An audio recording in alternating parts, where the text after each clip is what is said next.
Hindi umano tumutugma ang impormasyon ng pagpasok ni Alice Guo sa bansang Malaysia. Ito ay ayon na rin sa Bureau of Immigration. Isang paalis na eroplano kasi ang flight number na nakasaad sa manifesto ng Malaysia, imbis na parating. Kinumpirma naman ni BI Deputy Spokesperson Melvin Mabulak na nasa Indonesia pa hanggang sa ngayon si dating Bamban Tarlac Mayor Alice Guo. Aniya, kumpirmado rin na pasaporte ng Pilipinas ang gamit ni Guo batay sa nakikita sa flight details na nakuha mula sa mga bansang Indonesia, Malaysia at Singapore. Sa kasalukuyan, hindi pa tapos ang investigasyon at wala pang nakikitang mga pangalan ni Alice Guo sa mga manifesto sa Pilipinas. Kaya naman malaki ang posibilidad na hindi dumaan sa tamang proseso si Guo.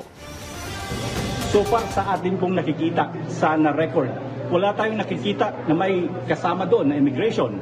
But we are going to ensure the public na lahat po ay dapat managot kung sino man po ang tumulong.